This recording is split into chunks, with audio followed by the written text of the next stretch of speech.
tous, bienvenue sur ce webinaire qui est consacré à la négociation du protocole d'accord préélectoral.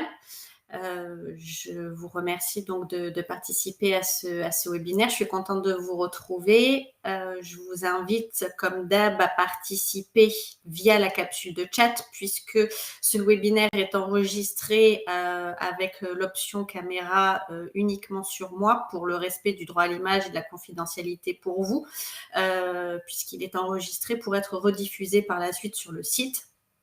Donc, vous pourrez revoir ce webinaire et pour poser vos questions, du coup, vous pouvez utiliser la capsule de chat ou demander à prendre la parole pour que j'active votre micro, mais jamais votre caméra, si pour vous, c'est plus facile de vous exprimer à l'oral que par écrit.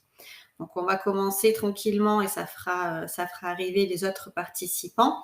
Donc, ce webinaire est consacré à la négociation du protocole d'accord préélectoral, évidemment, dans le cadre des élections du comité social économique ou du renouvellement des élections du comité social économique. Donc, je resitue un petit peu le contour du calendrier électoral qui est prévu par l'article L2314-5 du Code du travail, et qui prévoit que au moment donc du renouvellement des élections du CSE ou alors de la mise en place pour la première fois des élections du CSE, il y a tout d'abord l'information du personnel sur l'organisation des élections et dans le même temps l'information et l'invitation des organisations syndicales à négocier le fameux protocole d'accord préélectoral. Donc, en cas de renouvellement du CSE, l'invitation est effectuée 2 mois avant l'expiration des premiers mandats, enfin des mandats précédents. Et en cas de renouvellement de l'instance, le premier tour a lieu dans la quinzaine qui doit précéder l'expiration des mandats du CSE. Donc ça, c'est vraiment important de resituer puisque on va en tenir compte dans les négociations du protocole d'accord préélectoral et donc dans le calendrier dans son ensemble. Pour les entreprises, une petite spécificité pour les entreprises dont l'effectif est calculé entre 11 et 20 salariés équivalent temps plein. À partir du moment où on a l'information au personnel sur l'organisation des élections du CSE, dans ces entreprises-là, se décompte alors un délai de 30 jours et si un salarié manifeste son intention d'être candidat, alors il y a information et invitation des OS, donc des organisations syndicales représentatives, pour négocier le protocole d'accord préélectoral. Dans les entreprises de 11 à 20 salariés, si aucun salarié ne se manifeste dans les 30 jours, à ce moment-là, il n'y a pas l'obligation pour l'employeur d'informer et d'inviter les OS pour négocier le protocole d'accord préélectoral.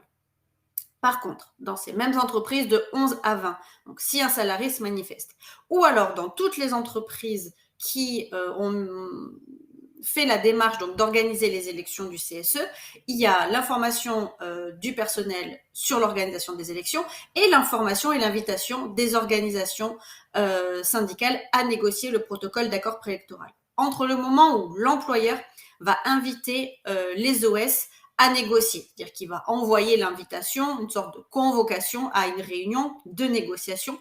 Il doit se passer un délai minimum de 15 jours entre le moment où le courrier est envoyé et la tenue de la réunion, la tenue de la négociation du protocole d'accord préélectoral. Il y a donc cette fameuse réunion au cours duquel un projet de protocole d'accord préélectoral va être soumis et il va y avoir différents débats pour que par la suite, lors d'une autre réunion, il y ait la signature du protocole d'accord préélectoral entre l'employeur et les organisations syndicales représentatives. Et puis, une fois que ce fameux protocole d'accord préélectoral est signé, c'est-à-dire que les modalités ont été convenues et négociées entre l'employeur et les syndicats représentatifs, à ce moment-là, l'organisation des élections continue avec la publication des listes de candidats, le premier tour, et si jamais le quorum n'est pas atteint ou que le nombre de sièges à pourvoir n'a pas été complètement pourvu, il y aurait un deuxième tour avec les candidatures libres. Toute cette procédure doit se faire dans un délai maximum de 90 jours entre le moment où l'information est faite au personnel pour l'organisation des élections et la date envisagée du premier tour. Il doit se passer un délai de 90 jours maximum.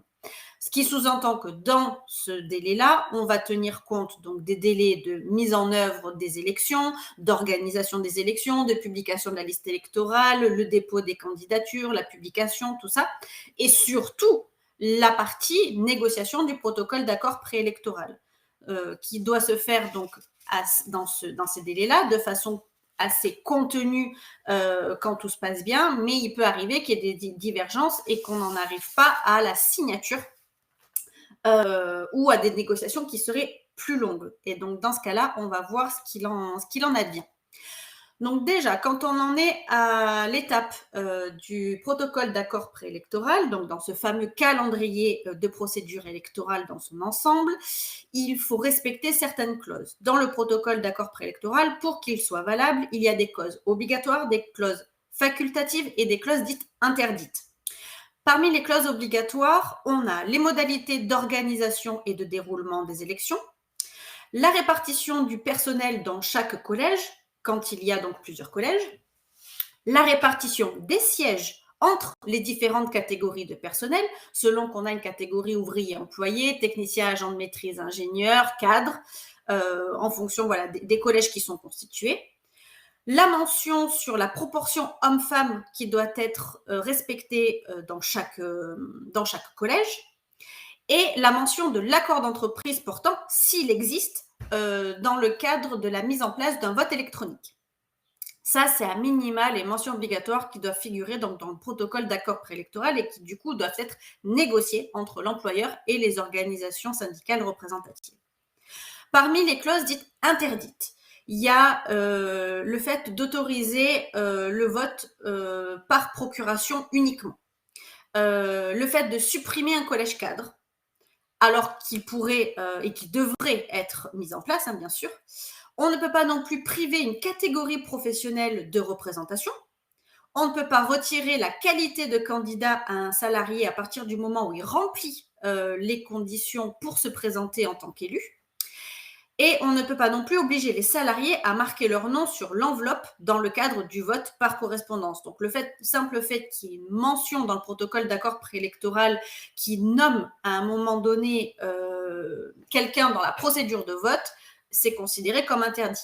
Ces exemples-là sont issus de la jurisprudence, ce sont des choses qui ont été jugées comme clause donc interdite sous peine de nullité du protocole d'accord préélectoral et donc du coup de contestation et de mise en cause de l'organisation des élections.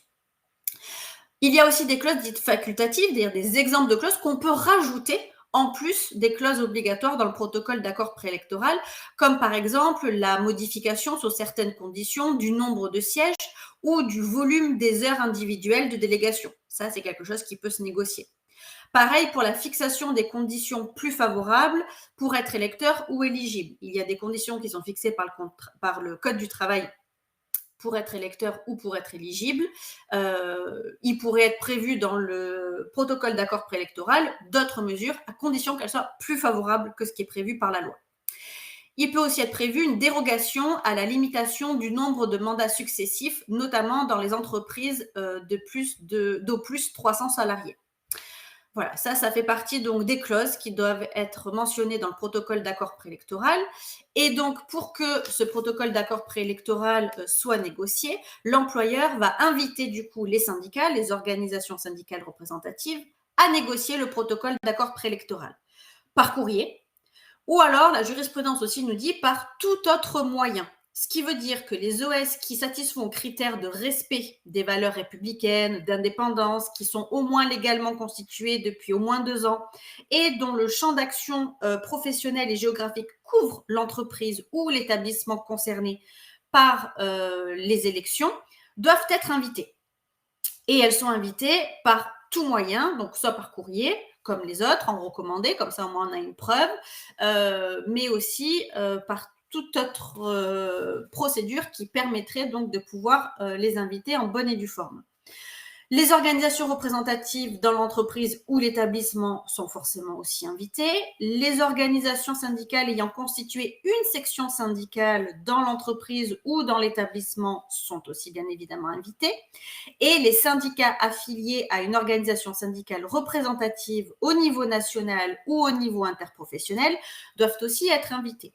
Donc, on entend les 5 gros syndicats, on va dire, représentatifs nationaux français, mais il peut y avoir aussi des organisations syndicales, des syndicats ou des OS qui ont créé, qui ont constitué une section syndicale dans l'entreprise, qui seraient autres que les 5 gros et qui auraient la légitimité pour être invités par l'employeur à négocier le protocole d'accord préélectoral. Une fois que tout ça est bien situé, que l'employeur a rempli donc son obligation d'invitation, qu'il a invité les bonnes OS dans la bonne procédure, il y a aussi des délais à respecter. En cas de première mise en place du CSE dans une entreprise, l'invitation doit parvenir au syndicat au plus tard 15 jours avant la date de la première réunion de négociation. Cas particulier, je vous le rappelle, dans les entreprises de 11 à 20 salariés, l'invitation des syndicats ne se fait que si au moins un salarié s'est porté candidat dans un délai de 30 jours à compter de l'information de l'organisation des élections. En cas de renouvellement du CSE, à ce moment-là, l'invitation des syndicats à négocier le protocole d'accord préélectoral est effectuée 2 mois avant l'expiration des mandats en cours. Donc ça, en termes de délai, c'est assez clair en fonction donc de s'il y a une première mise en place ou si on est dans le cadre d'un renouvellement du CSE. Et ensuite, il y a des conditions de validité du protocole d'accord préélectoral. Déjà, il y a une règle de double majorité pour que le protocole d'accord préélectoral soit considéré comme validé et soit considéré comme voté. Majorité en nombre, c'est-à-dire les signatures par la majorité des organisations syndicales qui ont participé à la négo, et la majorité en valeur, c'est-à-dire que parmi ces signatures, il doit y avoir celles des OS représentatives qui ont recueilli au moins 50% des suffrages exprimés lors des dernières élections. Il faut absolument que cette règle de double majorité soit remplie pour considérer que le protocole d'accord préélectoral est valide. En l'absence de protocole d'accord préélectoral ou en cas d'échec des négociations, l'employeur décide seul des modalités d'organisation et de déroulement des élections. La répartition des sièges et du personnel entre les différents collèges électoraux est fixée à ce moment-là par l'autorité administrative, c'est-à-dire l'inspection du travail, la nouvelle DRITS. Si aucun syndicat, par contre, n'a répondu à l'invitation de négocier, cette répartition est effectuée par l'employeur. L'employeur ne doit saisir l'inspection du travail que si il a invité conformément les organisations syndicales qu'il fallait, qu'il a respecté les délais pour négocier le protocole d'accord préélectoral, qu'il y a eu une tentative de négociation entre les OS et l'employeur et que cette tentative a échoué. C'est-à-dire que la règle de la double majorité n'a pas été remportée, qu'il y a eu un échec des négociations.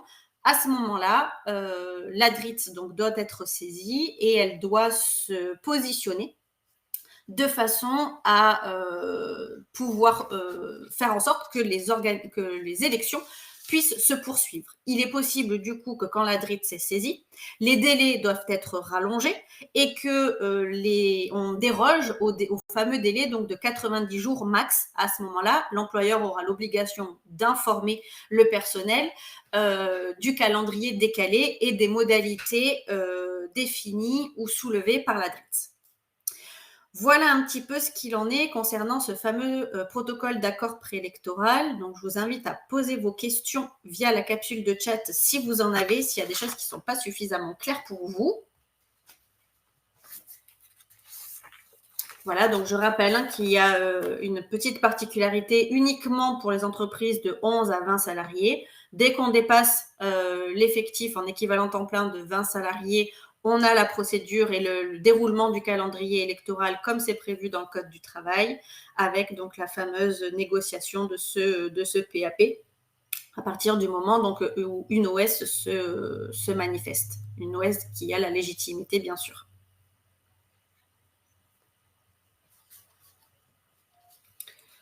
Il n'y a pas de questions, donc c'est que ça doit être suffisamment clair. Écoutez, je vous remercie en tout cas pour votre écoute. Je vous donne rendez-vous la semaine prochaine pour le webinaire qui va, traiter donc des consultations récurrentes du CSE. Et je vous invite aussi à vous inscrire si vous souhaitez participer à la permanence spécifique pour les élus du CSE, permanence qui est totalement gratuite et qui est confidentielle et individuelle. Vous prenez rendez-vous, vous choisissez votre créneau en ligne et on a un rendez-vous via donc la visio pour que vous me posiez vos questions qui peuvent vous préoccuper au quotidien en tant qu'élu du CSE. J'ai pas de questions concernant ce webinaire sur le protocole d'accord électoral, donc je vous remercie beaucoup pour votre participation. N'hésitez pas à contacter nos équipes si vous avez d'autres questions ou d'autres demandes. Et en attendant, je vous souhaite une bonne journée. À bientôt.